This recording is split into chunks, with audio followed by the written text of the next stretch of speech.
Coach make an opening comment, and then we'll open up for questions. Coach? Yeah, first thing, just number one, Banks from their team found out that he was okay. I guess he was back in the locker room as well. Scary moment, right, just to start the game off, and just glad that he's okay, number one. Overall, I told our guys that they played hard and came out and for 4 quarters. We tried to play physically, we tried to play fast against a good football team. So I'm proud of our guys for that. And we got off to a fast start. Did some good things from that standpoint in the first quarter. Second half, was an area where we have to improve just throughout this year, and that kind of showed up again in the game. But Robbie did some good things tonight. Threw the ball well, had some yards, so that was good to see. And I think the tail of the game comes down to the turnovers, is what it comes down to when you look at the numbers there. Put the ball on the ground too many times, and then they won the turnover battle, and that's going to be a huge factor in the game when it's all said and done. So, again, it goes back to really just matter of fact in football. I think our guys were working this week very hard to go out there and perform and to play well, and they showed that tonight. But some of those things just added up in the game. And LSU is a good football team. They're well coached. They played hard. They made the plays that they were able to make.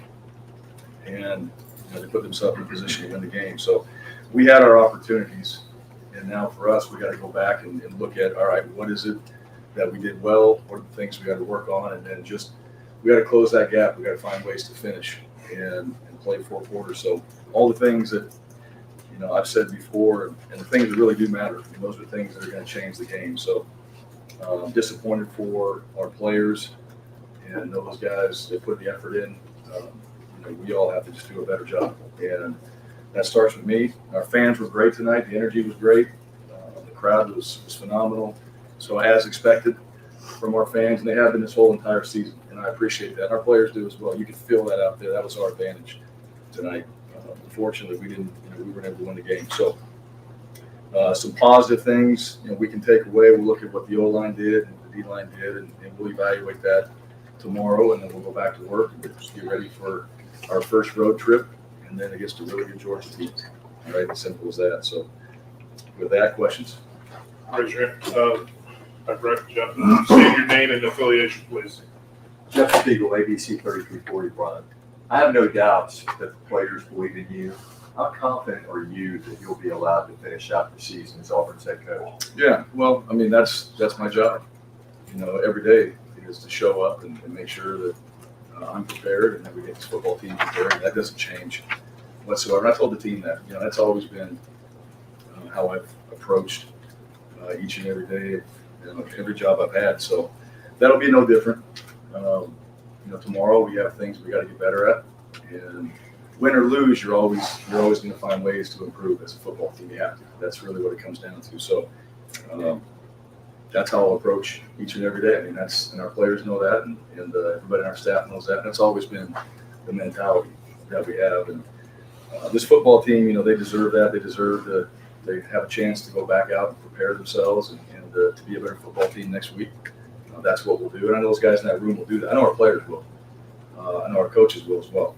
And so we'll handle what we can control. We'll work on things we can do to get better.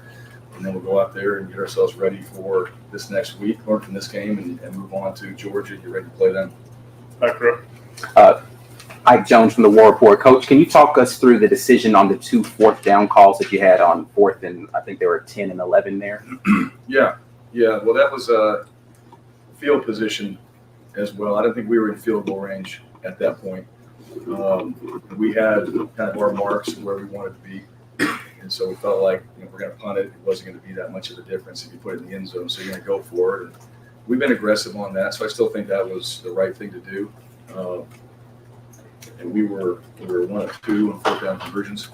So it really just came down to field position from that standpoint.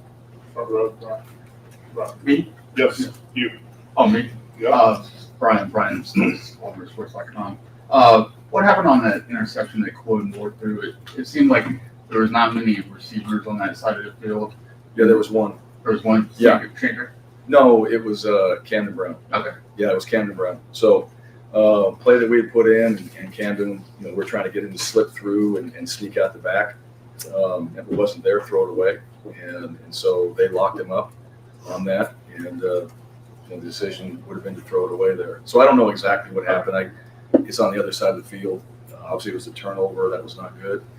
But we'll look at that play, and and that was part of our game plan. Doing this, we practiced those things, and we executed a few of them. And if it doesn't work initially, you don't make a good decision, right? Don't make a bad play worse. And I know our guys are trying to do that, and some guys did tonight as well. They turned some plays that weren't positive into positive, or that were negative into positives.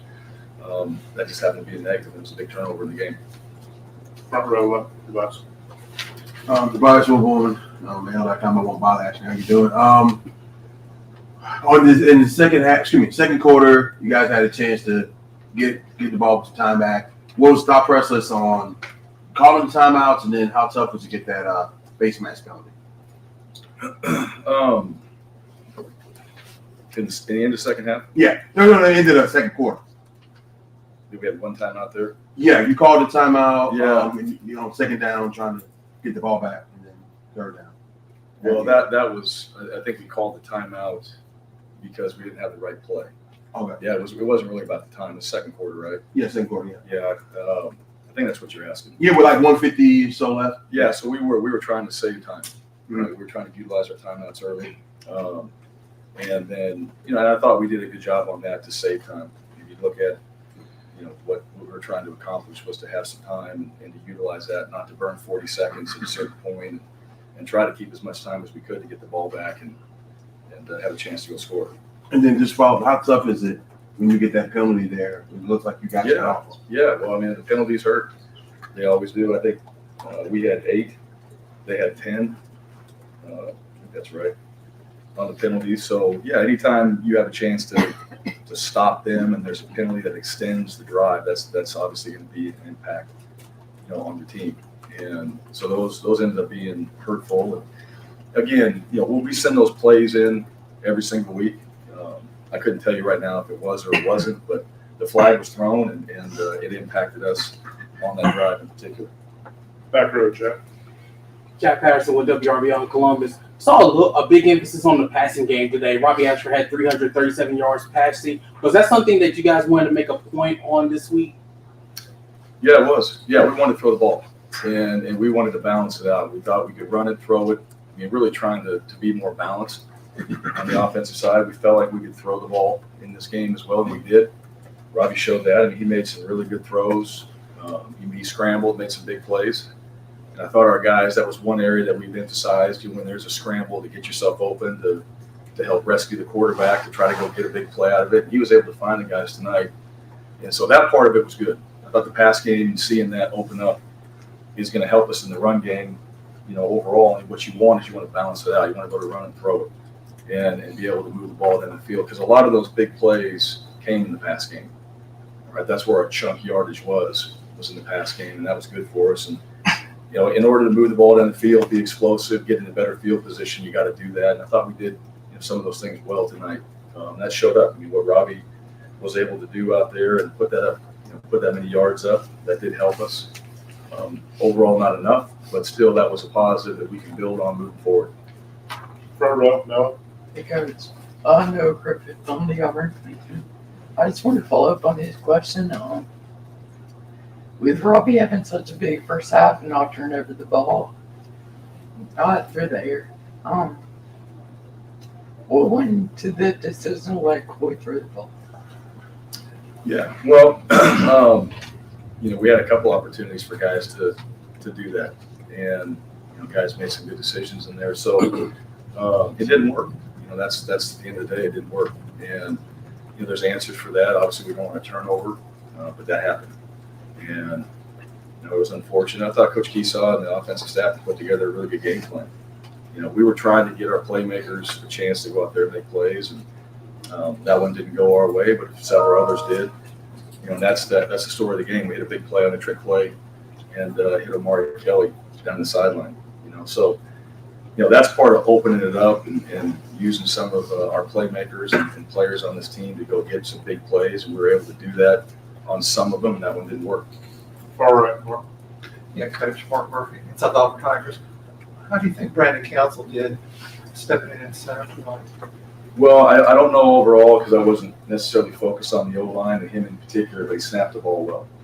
That's something, right? Going into a game and moving him to center and just being able to snap the ball, handle the snaps. I thought he did a good job there. He seemed really good in the huddle, on the field there. And we did get, we had some big runs. It was a little bit of kind of feast or famine, it felt like, in the run game. We had some big runs and we had some negatives. And that was part of our night. And I think we need to be more consistent. If we can get 4 or 5, 6, and then 12, eliminate the negative twos. And now that's part of what I think their D-line is good. I thought their front seven, we said that throughout the week, I thought the front seven was good. So they were going to make some plays. They were going to penetrate. They were going to create some issues in the run game. We did some really good things in that area. We just got to be better and more consistent because we want to stay on schedule. That's what we wanted to do. And we got a little off schedule with some of those plays. But overall, I think Council handled himself well. Sure seemed like that early on in the game. We were moving it, and we did some really positive things there. So without really evaluating the entire performance of the O-line, because that's really what it comes down to, all 5 guys, not one in particular. But I thought his approach this week, how he handled himself, the things he did in practice, what he did extra to get himself ready to go out there and snap the ball. He spent the time. He did the work to go out there and have a good performance. And I think overall, I'm sure he did when it's all said and done. But we'll look at all those things and take that into consideration before we make any sort of final evaluation on just what we have to do and what we did well and then what we have to do moving forward. All right, Tom. TomGreendale.com. You guys are now 9-9 through 18 games. Some of these continued second half struggles. Just how would you assess where this program is at this point of your tenure? Yeah, well, the program's right where it's at now. I mean, that's really, what happened in the past, and we can focus on now. That's what you have to do. That's always our focus. We can't go back and change. The records are what they are. But we can't go back and change those now. What do we do moving forward? That's really what it comes down to. And that's the message to our team and our staff. And it's always win or lose that has to be the focus, all right? Because you have a lot of football left to play. And for our guys, they signed up to go out there and play all these games. We all did. And, if you take all what you did in the past, good or bad, and you lean on that too much, it's going to affect you in the future. And so we got to just keep learning from this one. What do we do now? What do we do well in this game? What are things we have to do better? Back row, Karen. Hey, Coach. Kyrgios WBTM out of Birmingham. So this game, it's an emotional game, and we all know that for those who love the game. And I want to ask you get asked a lot of questions. There's a lot of criticism, of course, that you've heard. How do you manage that? We hear the players backing you. I know you said last week you want to avoid the outside distraction, but what are you doing as a coach to make sure that you're not letting that take over, especially in a game where you don't have control what happens on the field as coach? Yeah, I think it's really like it's life. I mean, it's the same thing. Control what you can, right? I mean, that's really what it comes down to. It's the same message you tell your players, and the same things you learn over your career as a player and a coach, and all the things you do. I think just as a person, in whatever profession you're in, like control what you can. All right. What happens for us every week? We get a chance to go out there, and people get to see what we have put together every Saturday. All right. And that's what we get judged on. We get judged on what we do every Saturday, and that's the reality of it. That's the test every week for us. There's a lot of things that we do from Sunday through Friday that's really good. And then on Saturday, that's what everybody gets to see. And we know that. That's what you sign up for. But I think the number one thing for everybody is just control what you can control. And I think for every player in there, these guys are 18 to 22, and the message is clear, like, it's your life. All right? It's not anybody else's. And that's the one thing. And people may have opinions on that, but it's your life. And what are you gonna focus on, right? And that's got to be the number one thing. I think for every single one of us is just focus on the things you can control. What can you do better? You always have to self-assess.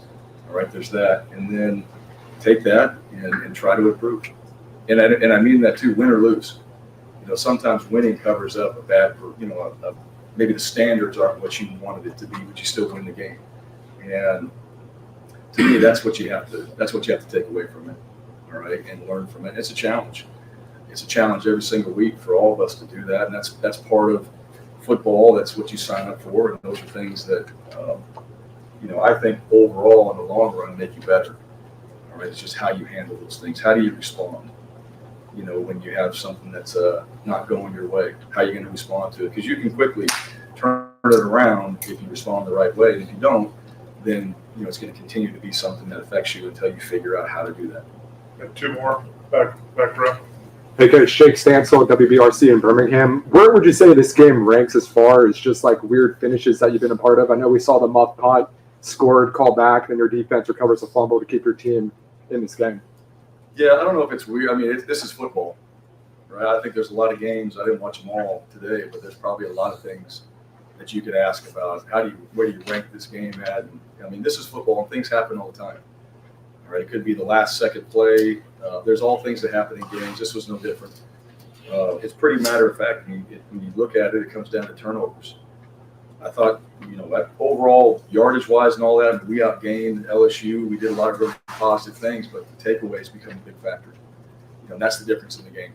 And in order to win and win consistently, you've got to find ways to be on the positive side of that, because that's just extended. That's just drives that you get back. All right, and you get those opportunities. And our defense came up big. We had the muffed punt, and then our defense went out and did exactly what they should do. They show up on the field to try to get the ball back, create momentum. They did that. They gave our offense an opportunity to answer back. And at the end of the day, the takeaways just became too much. Front row, Nick. Brian, you guys have had a double-digit lead in 5 straight SEC games. Is there some sort of common thread you think you can find with some of those? Or a lot of the guys after the game talking about just execution. Is it as simple as that, or is there something more you can find in that? Well, yeah, I know there seems to be everyone wants an answer that is greater than that, but it really comes down to it, right? We're leading. We started fast. We came out and, like I told our guys, I mean, we needed to start fast in this game and to bring energy and to have themselves ready to go. And that started on Sunday. That wasn't something we just made up today. But overall, yeah, it comes down to 4 quarters of really executing and doing the little things, right? So the details and things that show up, because there were plenty of things that we did that hurt ourselves, and that's going to happen in games. There's not going to ever be a perfect game, and I would never expect that from any player on the field whatsoever.